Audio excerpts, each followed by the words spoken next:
स्वयं सहायता समूह की महिला सामुदायिक शौचालय केयर टेकर महिलाओं को लेकर के बहुत सारे सवाल आए थे आप सभी के, और जिनके बारे में हम आपको बताएंगे कि यहाँ पर लोगों के सवाल ये आ रहे थे कि मैम जैसे कि सामुदायिक शौचालय केयर टेकर का जो मानदेय होता है वो 6,000 रुपये आता है। ठीक है, पहले तो ये सुन लीजिए, 6,000 उनका मानदेय होता है, लेकिन सरकार जो भेजती है पैसा वो कितना भेजती है, 9,000 रुपये, 9,000 प्रतिमाह की दृष्टि से भेजती है। तो 9,000 रुपये में से 6,000 सामुदायिक शौचालय केयर टेकर का हो जाता है, और 3,000 जो है उन पैसों का हम क्या कैसे इस्तेमाल करेंगे, यदि पैसा उसमें से बच जा रहा है तो उन पैसों का हम क्या करेंगे। ठीक है, उसके बारे में हम इस वीडियो में बात करने वाले हैं। तो प्लीज़ अगर आप चैनल पर पहली बार आए हैं तो चैनल को सब्सक्राइब पहले कर लीजिए, और इस वीडियो को लाइक और अपने समूह में शेयर ज़रूर कर दीजिएगा। चलिए वीडियो स्टार्ट करते हैं। तो सबसे पहले जिनका कमेंट आया था आप देख लीजिए, इन्होंने ही सवाल पूछा हुआ था। तो चलिए अब इनके साथ ही साथ जो भी प्रश्न इन्होंने पूछा है बहुत अच्छा पूछा है, जो कि बहुत सारी महिलाओं के मन में ये डाउट होता है। तो देखिए 3,000 रुपये में से जैसे आप समझ लीजिए एक ही महीने का हम आपको बता रहे हैं, जैसे 3,000 में से आपने सामान लाया, ठीक है, और बहुत होगा तो एक महीने का सामान, जैसे आपने हार्पिक वगैरह लिया, हैंड वाश लिया, साबुन लिया, और मान लेते हैं झाड़ू हो गया, बाल्टी वगैरह तो हर महीने आती नहीं है ना, वो हमेशा तो टूटेगी नहीं, 4-5 महीने में टूटेगी ना। तो फिर भी आपके 1,000, 1,500 या 2,000 रुपये खर्च हो जाएंगे। आने जाने का भाड़ा भी आप उसमें से हो सकता है निकालेंगी। अब कहाँ से निकालेगा इंसान भाड़ा? जो समूह की मतलब अध्यक्ष वगैरह होती हैं, या तो वो ला के दें, या तो उसमें से किसी महिला को नियुक्त किया जाए समूह में कि हाँ आप जाइए और सामान लाने के लिए, तो उनको अपना 100-200 जो हो उनका भाड़ा दे दीजिएगा। ठीक है, 100-50 कितना लगेगा, ये ज़्यादा दूर तो घर मतलब मार्केट नहीं होगा, तो मुश्किल से 50 रुपये उनको दे करके सामान मंगवा लेंगी आप। अब मान लेते हैं आपने बताया कि 2,000 रुपये हमारा खर्चा हो जाता है हर महीने सामान का, तो 1,000 रुपये हमारा बच गया है। अब वो जो 1,000 रुपये बच गया है उस पैसे का हम क्या करेंगे? तो देखिए अब जैसे कि बाल्टी वगैरह टूटती है, तो मैंने आपको पहले ही बता दिया ना कि 4-5 महीने में टूटी, या फिर 2 महीने में टूटी, या 3 महीने में टूटी, तो उसके लिए आप पैसा बचा करके रखेंगी। ऐसा नहीं है कि 3,000 हर महीने आ रहा है तो 3,000 हम चलें खर्चा कर दें। ठीक है, और साबुन वगैरह ख़रीदने में 2,000 रुपये तो खर्चा नहीं होगा, 3,000 पूरा टोटल, मुश्किल से 1,500 ये इतना ही खर्चा होगा, और बहुत मानते हैं तो 2,000 खर्चा होगा।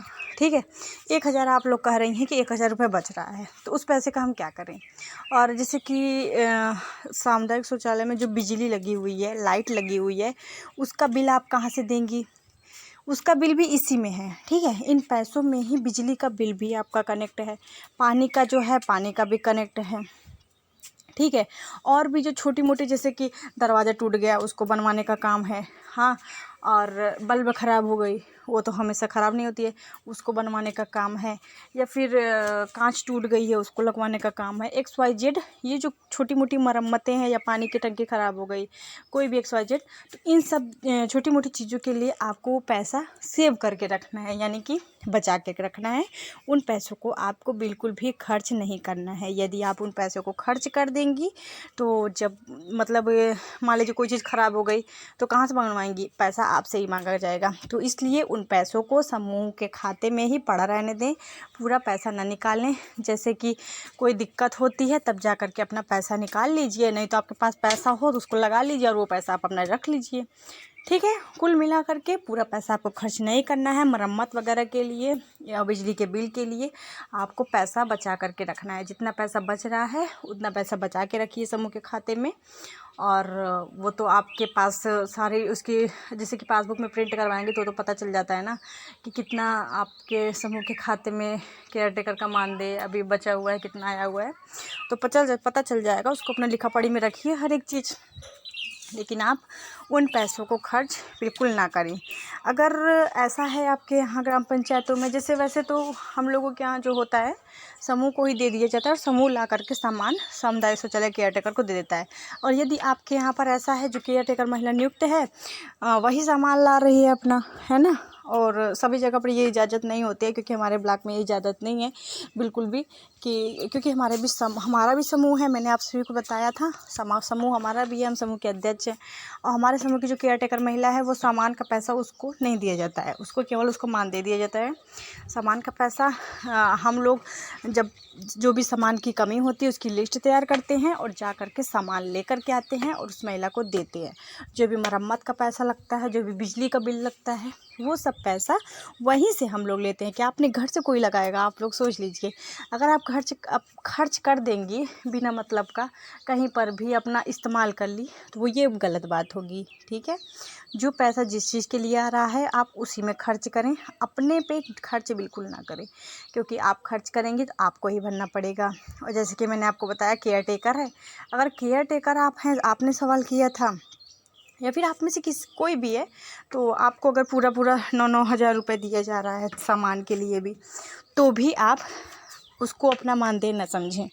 ठीक है, अगर आपको 9 हज़ार पूरा दे दिया जा रहा है कि जाओ अपना सामान भी खरीद लेना इसी में, और आपका मानदेय 6 हज़ार हो गया, तो भी आप उन पैसे को खर्च बिल्कुल भी ना करें। ये ना सोचें कि ये हमारा मानदेय है, उसको अपना एक्स्ट्रा रूप में उसको रखते जाइए, आप सेव करते जाइए। जब भी दिक्कत होगी तो आपको वो पैसा लगाना पड़ेगा। मतलब कुछ भी टूट सकता है वहाँ पर, मान लेते हैं सामुदायिक शौचालय में, समझ लीजिए जो भी काम होगा, जितनी भी मरम्मत का काम होगा, जो भी चीज़ टूट फूट होगी, सब कुछ इसी पैसे से इस्तेमाल किया जाएगा। ठीक है, यही पैसा जो आप बचा कर रखेंगी, यही पैसा आपका सामुदायिक शौचालय में लगेगा। उसी लिए सरकार हर महीने 3 हज़ार देती है। ठीक है, और यही थी एक सिंपल सी बात जो आप सभी को बताना चाहते थे, क्योंकि इसमें से सवाल आया था। और डाउट भी मानते हैं कि बहुत सारे लोगों को ऐसे डाउट्स होते हैं। बाकी अक्सर हम आप लोगों के लिए वीडियोस बनाते रहते हैं जो भी आप लोगों के सवाल से संबंधित होते हैं ज़्यादातर। लेकिन अगर फिर भी आपके डाउट क्लियर ना हुए हों तो बताइएगा कमेंट करके हमें। लेकिन हमें उम्मीद है कि आपका डाउट जो था क्लियर हो गया होगा, और देखने वाले सभी दर्शकों का भी, सभी दीदियों का भी। और तो आप सभी को फिर से बता दें हम कि उन पैसों को खर्च ना करें। जो पैसे सामान खरीदने के बाद भी बचे हैं शेष 1000, 500, 100, 200 जो भी, उसको आप सेव करके रखें। अगर आपने निकाल लिया तो पैसा जा कर के चुपचाप जा कर के समूह के खाते में जमा कर दें, क्योंकि वहाँ रहेगा तो सेफ रहेगा, आपके पास रहेगा तो खर्च हो जाएगा। ऐसा एक महिला के साथ नहीं, ऐसा सभी इंसान के साथ होता है, तो पैसा खर्च हो ही जाता है। ठीक है, कितना भी हो, अपने पास रहेगा तो खर्च हो जाएगा, खाते में रहेगा तो वो तो पड़ा ही रहना है। फिर जब ज़रूरत पड़े, कोई मरम्मत वगैरह करानी है, कुछ टूट फूट गया है, पानी की टंकी ख़राब हो गई, पानी का पाइप ख़राब हो गया, टूट फूट गया, तो आप उन पैसों को निकलवाइए जाके। कितना समय लगेगा, निकलवाइए और अपना इस्तेमाल करिए। और नहीं तो एक चारा और होता है इसमें कि जितना भी पैसा आपको लगाना है उतना पैसा आप खुद लगा दीजिए, फिर समूह के खाते से वो पैसा आप ले सकते हैं। ये भी आप काम कर सकते हैं। और बाकी यही सब थी जानकारी, जो भी आपके सवाल थे मैंने आपको बताए। जानकारी कैसी लगी कमेंट करके बताएं। उम्मीद है वीडियो पसंद आई होगी, शेयर करें, लाइक करें। मिलते हैं अगले वीडियो में। Thank you.